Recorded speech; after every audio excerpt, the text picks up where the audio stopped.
시청자 여러분 안녕하세요. 머니올라 시간입니다. 엇갈린 주가 흐름이 계속되고 있습니다.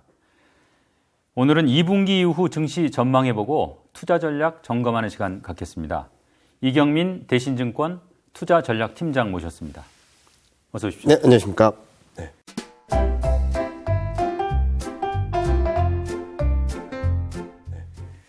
팀장님, 네. 이 프로그램 진행하는 이 현재 네.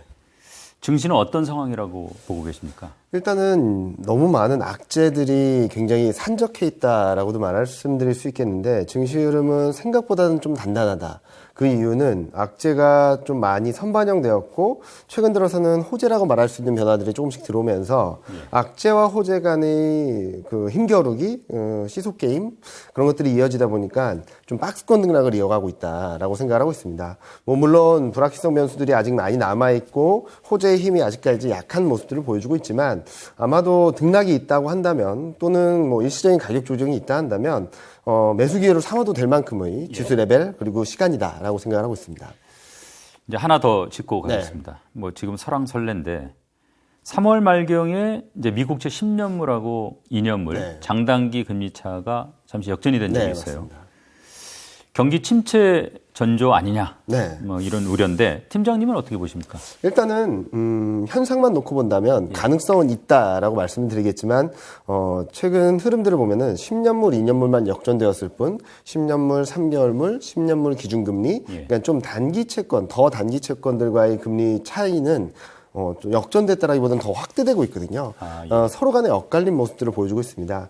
그러니까 만기별로 장단기 금리 스프레드가 엇갈린 흐름을 보일 때는 침체 현상이라고 침체의 전조 시그널이라고 보기 어렵다라는 판단을 하고 있고요. 만에 하나 제 판단이 틀려서 경기 침체의 전조 시그널이라고 한다 하더라도 저는 시간적 여유는 충분하다라는 말씀을 드릴 수 있을 것 같습니다. 과거 평균 1970년 이후 장단기 금리 그러니까 특히 10년물과 2년물이 역전이 된 이후 침체로 가는 데까지 평균적인 시간을 보면은 1년 3개월이 걸렸고요. 그리고 가장 짧았을 때가 코로나 때 6개월이 걸렸고 가장 길었을 때가 IT 버블 직후 3년이 걸렸습니다. 지금 이제 경기 사이클이 그러면 주식을 더 사야 하는 사이클입니까? 아니면은 비중을 좀 줄여야 되는 사이클입니까? 지금부터는 사야 되겠죠. 그 이유는, 경기에 대한 불안감들이 아직까지 많이 남아 있습니다. 특히 우크라이나 사태와 중국 공세 조치로 인해서 경제에 대한 전망치가 하향 조정되고 있는데, 이와 반대로, 경기 선행지수라는 게 있습니다. 이게 OECD 경기 선행지수를 보면은 지금은 바닥을 다지는 과정이다라고 생각을 하고 있거든요.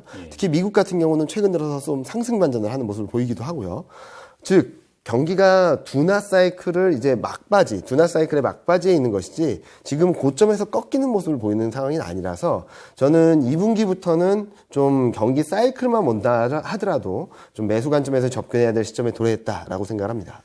이게 장단기 금리 차가 뭐 잠시지만 어쨌든 역전되고 나서 보통 이렇게 이제 강세를 보이는 업종들이 있습니까? 팀장님 경험으로 보면 좀 어떠세요? 일단은 과거 흐름들을 보면은 평균적으로 침체로 가기 전까지 꼭 한 번의 기회는 좋습니다.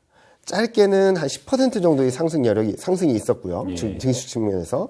그리고 높게는 IT 버블 때 코스피는 100% 이상 상승을 했었습니다. 자, 그러면은 이때 어떤 업종들이 움직였냐? 많은 분들이 경기가 불안하고 그러니까 뭐 어떤 업종이 움직였을까 궁금해 하실 텐데 다릅니다. 코로나19 직전에 코스피가 15%, 18% 정도 올랐을 때는 성장주가 올랐습니다. 반도체, 인터넷, 제약바이오 이런 업종들이 올랐고요. 그리고 2005년, 7년 때 이때는 가치주라고 평가하는 시클리컬이라고 평가하는 에너지, 철강, 조선, 화학 이런 업종들이 올랐고요. 그리고 그 전에 IT 버블 때는 뭐 당연히 IT가 많이 올랐겠죠. 이 흐름들을 본다면 이상하다. 이때는 성장주, 이때는 가치주, 이때는 또 성장주인 것 같은데? 라고 생각할 수 있는데 그때로 돌아가서 말씀을 드리면 차별적인 업황 개선세, 이익 모멘텀이 있던 업종들이 좋았다라고 결론을 내릴 수 있을 것 같아요. 이제 결국은 뭐 역시 돈 버는 회사가 최고다 이런 거네요. 네, 맞습니다. 이제 2분기 접어든 지 벌써 3주 됐습니다. 네.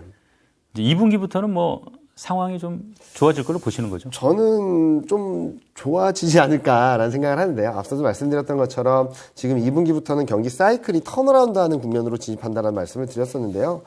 지금 현재 시점에서는 물가도 아마 2분기 중에는 정점을 통과하지 않을까라는 생각을 합니다. 예. 그동안에 시장을 괴롭혀왔던 거는 물가는 너무 오르고 예. 경기는 좀 불안하다. 이 그림들이 있었고 물가가 너무 오르다 보니까 통화정책은 더 매파적으로 가고 있다라는 걱정들이 시장을 짓눌렀는데 그동안 시장을 근본적으로 짓눌렀던 변수들이 조금씩 진정 국면으로 들어간다라고 본다면 저는 2분기부터는 그동안 시장이 불안해했던 악재로서 평가받았던 것들은 좀 선반영된 이후 좀 완화되는 구간 예. 그리고 호재로서 그러니까 이게 좋을 수 있을까라는 퀘스천 마크가 있었던 호재 특히 경기 사이클에 있어서의 긍정적인 변화들이 나타나면서 네. 악재보다는 좀 호재에 민감하게 반응할 수 있는 시장 상황이 전개될 것으로 예상을 하고 있습니다. 그렇다면 이제 전반적으로 2분기 이후에는 이제 악재 무게감은 좀 줄고 네. 호재 무게감은 좀 늘고 있다고 보시는 거예요. 네네. 그렇다면 여기서 어떤 악재의 무게감이 줄고 어떤 호재의 무게감이 또 늘어나는 겁니까?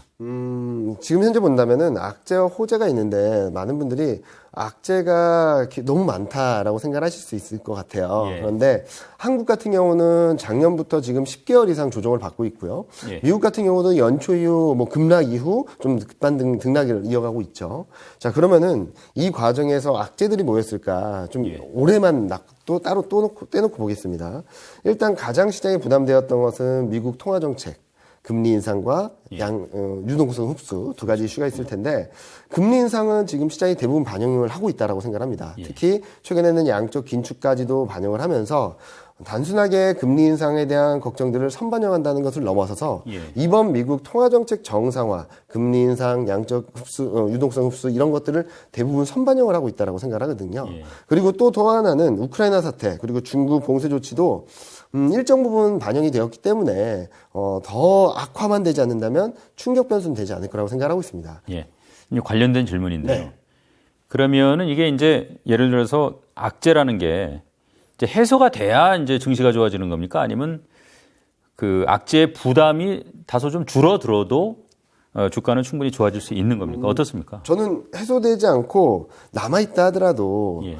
이 부담감들 그리고 이 무게감을 증시가 가격 조정이나 기간 조정을 통해서 어느 정도 선반영했다면 충분히 시장은 움직일 수 있다라고 생각을 하고 있거든요. 예. 단적인 예로 코로나19 때를 보시면 될 것 같아요.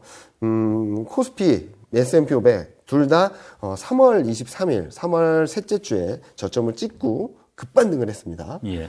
그런데 이때로 돌아가서 본다면 코로나19 확진자도 계속 늘어나는 상황이었고요. 예. 그리고 경기에 대한 불안감들도 툭툭 떨어지면서 하향 조정이 계속됐던 상황이거든요.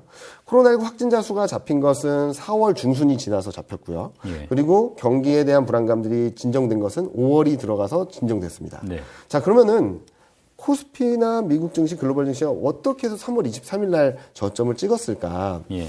일단은 코로나19 팬데믹에 대한 공포 그리고 경기에 대한 불안감들을 아마도 20% 이상의 대폭락을 통해서 급격한 가격 조정을 통해서 선반영을 했기 때문에 바닥을 잡을 수 있었고 이 과정에서 악재에 대한 무게감들은 덜어지고 반영을 했으니까요. 덜어지고 그 과정에서 급락하는 과정에서 당시만 하더라도 크게 영향을 미치지 못했다고 생각했던 긍정적인 변화들이 호재로 전환되고 그 무게감이 커지면서 역전되는 모습들 예. 그로 인해서 시장이 반전을 했다라고 생각을 할 수 있겠죠.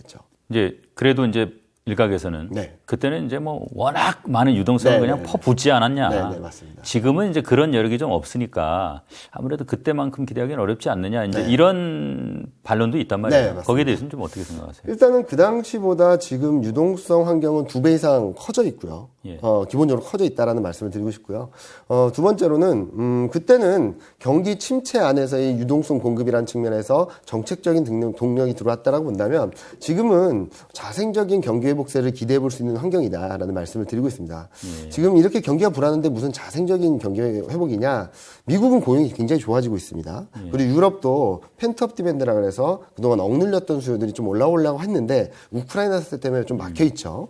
그리고 중국 같은 경우도 봉쇄 조치가 지속되고는 있지만 유동성 공급, 재정 정책 얼마든지 정책적인 동력을 펼쳐나갈 수 있는 상황이라고 볼 수 있겠죠.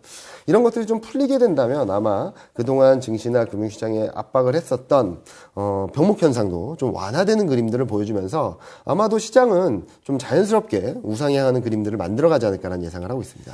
자, 일단 이제 산다고 보고요. 네. 그럼 이제 투자 전략을 대략 분기별로 만약에 나눠 본다면 팀장님은 어떤 전략 취하실 겁니까? 일단은 제가 작년 11월부터 말씀드렸고 보여드렸던 그림이 있는데요. 거기에서는 1분기에는 위드 코로나 관련주를 사자라는 말씀을 계속적으로 드리고 있었어요.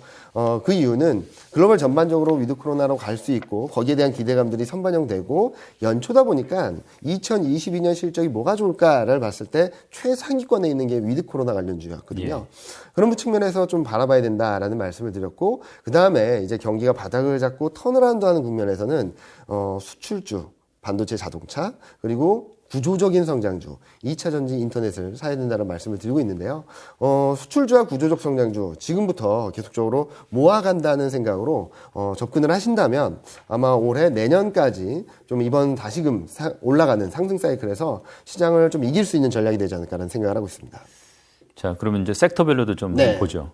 지금 이제 이익 모멘텀이 제일 좋은 섹터들은 어떤 게 있습니까? 최상위권에 있는 것은 흑자 전환하는 업종들인데요. 예. 대표적으로는 조선하고 호텔 레저가 있고요. 그 뒤를 이어서 대부분이 위드 코로나 관련주입니다. 미디어 교육 그리고 뭐 소매유통 이런 업종들이 있고 운송까지도 있고요. 예. 그리고 반도체, 인터넷, 2차 전지 관련된 뭐 IT 하드웨어나 이런 에너지 업종 예. 그리고 자동차, 기계, 건설 뭐 이런 업종들이 쭉 있는데요.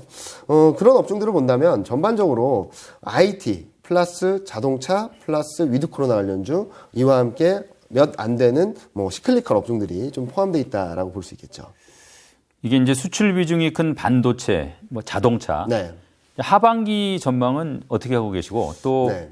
이제 관련해서 대표 종목들 있지 않습니까? 네. 주가 흐름도 좀 한번 짚어주시죠. 일단은 반도체, 자동차 둘 다 지금 현재 시점에서 보면은 이익 전망이 하반기에는 2021년 이익 고점을 넘어선다라는 전망이 들어오고 있습니다. 예.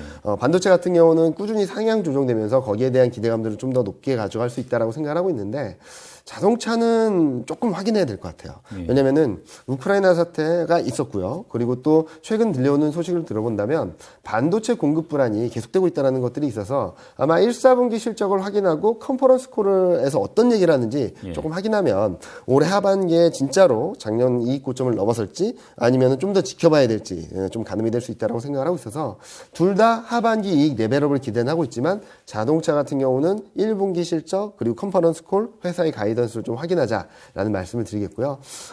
지금 주가 흐름을 보면은 뭐 반도체 같은 경우는 시가총액 대형주들이 굉장히 꽉 잡고 있는 상황인데 충분히 저평가돼 있다라는 생각을 하고 있습니다. 예. 그래서 저는 지금 대표주들을 지금 가격대에서라도 좀 흔들릴 때마다 계속 사나간다면 충분히 저점권에서 살 수 있는 충분히 수익을 낼 수 있는 구간에 들어와 있다라는 말씀을 드리겠고요.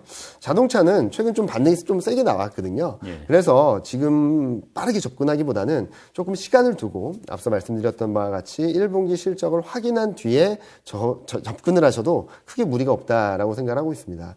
궁극적으로는 전 반도체든 자동차든 그동안의 시장 흐름들에 있어서 굉장히 부진한 흐름들을 보여왔거든요. 예. 반도체는 상대적으로 좀 약세를 이어왔고요. 그렇죠. 코스피보다. 그리고 자동차는 2021년 1월 달에 고점을 찍고 장기간 박스권에 갇혀 있었습니다. 예. 그러니까 이 박스권이라는 것은 주가 흐름이라기보다는 코스피 대비 얼마나 강한지를 보여드리는 그림인데 지금 여기에서 바닥권을 찍고 올라가는 모습들을 보여주고 중요 분기점에서 반등하는 모습들을 보여주고 있는데 이런 그림들이 조금 더 구체화되게 된다면 그리고 실적에 대한 부분들을 좀 더 확인하게 된다면 하반기에는 상대적 약세에서 벗어날 수 있는 그런 전망을 하고 있습니다. 구조적 성장주라고 합니까? 네. 2차 전지나 뭐 인터넷. 네. 이런 업종은 뭐 실적 어떨 걸로 보세요? 여기서 구조적 성장주에 대한 부분들을 먼저 말씀을 드리고 싶은데요.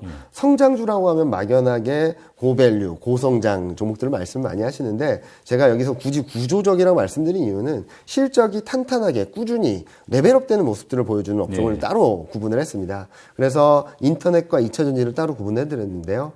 두 업종 모두 실적이 우상향하는 그림에는 의심의 여지가 없습니다. 그렇기 때문에 저는 계속적으로 이 업종들에 대해서는 관심을 가져야 된다라는 말씀을 드리고 있고 올해도 실적이 역사적 고점을 계속적으로 넘어설 것 같아요. 예. 그런데 많은 분들이 걱정하시는 것은 밸류에이션이죠. 너무 밸류에이션이 부담스럽지 않냐라고 말씀을 하시는데 저는 주가가 충분히 조정받았다라고 생각합니다. 작년 고점 이후 20에서 30% 정도 조정을 받았거든요. 그렇게 본다면 밸류에이션 부담도 일정 부분 덜어낸 상황이라고 본다면 지금 주가 레벨에서는 아마도 성장성에 대한 재평가가 가능하지 않을까라는 예상을 하고 있고요. 다만 이 두 업종에서도 조금은 엇갈리는데 인터넷은 지금 많이 내려와 있습니다. 그래서 지금 가격대에서부터 좀 접근을 하셔도 무리가 없다라고 생각을 하고 있고 2차 전지는 아이러니하게도 금리가 올랐는데 최근 급반등을 했어요. 그래가지고 지금 전고점 수준에 와 있기 때문에 2차 전지는 조금 천천히 대응하자. 그래서 좀 정리를 해드리면은 반도체하고 인터넷은 지금 가격대에서부터 들어가도 무리가 없다. 2차 전지는 조금 기다리자. 자동차는 1분기 실적을 확인하고 대응하는 것이 조금 더 유리하다라는 말씀을 드릴 것 같습니다. 정리가 좀 됐습니다. 네. 이게 지금 이제 마스크 쓰는 거 말고는 사실상 이제 그쵸, 다 코로나 거리두기 제한이 뭐 2년 넘었죠. 이제 해제가 됐어요. 네. 이른바 위드 코로나 주, 네. 뭐 1분기에도 좋았는데 네. 이제 오를 만큼 오른 겁니까? 아니면은 앞으로도 여력이 있다고 보십니까? 앞으로는 위드 코로나 관련주라 그래서 너도 나도 다 같이 올라가는 흐름은 아닐 것 같아요. 왜냐면은 보통은 주식시장에서는 선반영이라는 게 있습니다. 기대감에 주가가 먼저 올라가고 실적이나 그런 것들을 업황을 확인하면서 시장이 더 올라갈지 아니면은 좀 조정을 받을지 결정이 될 텐데 그런 측면에서 본다면은 아마 주가가 얼만큼 올라온 상황에서는 이제 다시 실적으로 펀더멘털로 돌아가야 될 텐데 그 안에서 좀 상대적으로 괜찮다라고 말씀드릴 수 있는 것은 미디어 교육. 제작사라든지 드라마 제작사라든지 엔터 쪽이 괜찮을 거라고 생각하고 있고요. 이 업종들은 올해 연말까지 계속적으로 이익이 레벨업되는 그림을 보여주고 있습니다. 그리고 두 번째로는 소매유통, 면세점이나 이런 비중이 좀 낮은 국내 소비의 모멘텀이 맞춰진 소매유통 쪽이 좋다라고 보고 있는데 올해 하반기 실적이 2019년 실적을 넘어설 거로 예상이 되고 있거든요. 코로나19 이전보다는 더 레벨이 높아진다는 측면에서 안정적인 상대적으로 좀 견조한 흐름을 볼 수 있다고 보고 있고 화장품 의류 내에서는 화장품은 최근 급반등을 하긴 했지만 전 의류 쪽이 좀 실적 측면에서나 매크로 환경 변화에 조금 더 유리하다라고 생각을 하고 있습니다. 화장품은 중국 변수에 따라서 등락은 있다 하더라도 큰 경쟁력을 갖고 실적이 확 올라가는 그림을 보여주기는 어려운데 의류업종 같은 경우는 견조한 실적 안에서 중국이 소비 그리고 미국의 재고 추적 수요 여기에 공급망 병목 현상이 좀 풀리게 된다면 충분히 수혜를 받을 수 있다라는 말씀을 드리고 있습니다. 그리고 많은 분들이 생각하시는 대표적인 운송이라든지 그리고 호텔 레저 이런 쪽들을 기대하실 텐데 호텔 레저는 턴어라운드 이익이 적자에서 흑자 전환하는 건 맞지만 이익 레벨이 굉장히 많이 낮아져 있습니다. 2019년 실적보다 절반도 못 하거든요. 그렇게 본다면 반등을 한다고 하더라도 한계가 있을 거라고 생각을 하고 있고요. 운송 같은 경우는 최근 많이 올라왔지 않습니까? 그런데 실적 측면에서만 놓고 본다면 지금 올해 1분기를 고점으로 좀 둔화되는 그림을 보여주고 있어서 상승을 할 수는 있겠지만 굉장히 강한 상승이라든지 시장보다 더 좋은 모습을 보여주기는 좀 쉽지 않다라고 보고 있습니다. 네. 그러면 이제 경기 순환주, 네. 시클리컬이라고 하죠. 네, 시클리컬이라고. 앞에서 이제 뭐 그 이익 모멘텀 좋은 업종 일부 말씀해 주셨는데 향후 전망은 어떻게 하고 계세요? 일단은 이익 모멘텀이 좋은 업종 안에 운송도 있고 에너지도 있고 몇몇 업종이 있습니다. 그런데 이 업종들의 그림들을 분기별 이익 흐름들을 보면은 에너지는 이익 모멘텀 전년 대비 이익 증가율이 좋아지는데 그게 온전히 1분기에만 들어 있습니다. 1분기에만. 그러니까 1분기만 삐쭉 올라갔다가 좀 플랫한 별로 증가하지 않는 그림이라서 좀 매력도가 낮다라는 말씀을 드리고 있고요. 화학 같은 경우도 한번 삐쭉 올라갔다가 또 떨어지는 그림, 철강도 비슷한 그림이고요. 최근 원자재 가격이 많이 올라와서 올해 1분기 정도까지는 실적이 굉장히 좋다라고 전망이 나오고 있지만 하반기로 갈수록 실적 레벨이 떨어진다는 그림들은 좀 부담스럽다라는 말씀을 드리고 있습니다. 그리고 운송 같은 경우도 아까 잠깐 말씀드렸던 것처럼 올해 1분기가 정점으로 2분기, 3분기, 4분기 둔화되는 그림, 전반적으로 시클리컬 실적 들이 전년 대비 감익되거나 플랫하거나 아니면은 올라온다 하더라도 실적 개선이 올해 1분기에 좀 집중되는 모습들을 보여주고 있거든요. 그래서 시클리컬에 대한 접근은 조금은 조심하자 또는 우선순위를 따진다면 순위에서 좀 밀릴 수 있다라는 말씀을 드리고 있습니다. 근데 이제 건설 업종에 대해서는 유독 이제 기대감이 좀 큰 것 같아요. 정부도 이렇게 바뀌고 맞습니다. 윤석열 정부 정책 수혜주 기대감도 좀 있는 것 같은데 어떻습니까? 일단은 건설 같은 경우는 아까 시클리컬을 쭉 말씀을 드렸는데 유일하게 유의하죠. 건설하고 기계업종이 그나마 실적이 올라가는 예, 그림을 보여주고 있거든요. 그래서 특히 건설은 연말까지 실적이 우상해야 하는 그림들이 나오고 있어서 그리고 매크로 환경적인 측면에서도 건설 경기나 이런 것들이 턴어라운드 할 수 있는 그런 시점에 돌아가고 있는데 여기에 정부 정책이 붙어준다, 가세한다 라고 한다면 좀 좋은 그림이 나올 수 있다고 생각합니다. 물론 정부 정책에 대한 기대, 그 기대에 의해서 급반등을 했다가 좀 쉬어가는 과정이 있다라고 보고 있거든요. 예. 아마 이런 물량 소화 과정을 거친 뒤에는 다시금 우상해하는 그림을 보여줄 수 있어서 건설주에 대한 관심은 계속적으로 가지시는 게 좋을 것 같다라는 말씀 드리고 싶습니다. 또 하나 그 윤석열 이제 차기 정부가 네. 아마도 탈원전 정책을 네, 사실상 맞습니다. 포기할 것 같아요. 네, 네. 그러면 이제 원전 관련주 또 뭐 방산주 네. 매력도가 좀 높아지는 건가요? 일단은 새 정부의 정책 변화도 있지만 글로벌 전반적인 흐름에도 또 맞아요. 예. 무슨 말이냐면 탈원전과 맞물려서 지금 글로벌 전반적으로 신재생 에너지에 대한 수요는 높아지는데 그 성장이 따라오지 못하다 보니까 여러 가지 문제들이 발생하고 있거든요. 예. 그런 관점에서 원전에 대한 시각이 조금씩 변하고 있습니다. 예. 유럽이라든지 이런 쪽에서도 좀 긍정적인 시각으로 변하고 있어서 그렇죠. 원전에 대한 수혜는 좀 기대해 볼 수 있겠다라는 말씀을 드리고 있고요. 방산주 같은 경우도 지금 보면은 뭐 우크라이나 사태 때문만은 아니겠지만 우크라이나 사태가 발생한 이후 너도 나도 국방비를 늘리겠다. 예. GDP 대비 국방비를 증액하겠다라는 변화들이 계속적으로 나타나고 있어서 방산주에 대한 매력도도 계속적으로 긍정적으로 볼 수 있겠다. 특히 한국 같은 경우는 방산 수출이 굉장히 많아지고 있거든요. 이런 것들에 대한 수혜주를 잘 따져보신다면 좋지 않을까라는 생각을 하고 있습니다. 어제 뭐 신임 이제 네. 하는 총재 이청용 지명자 네. 청문회가 있었어요.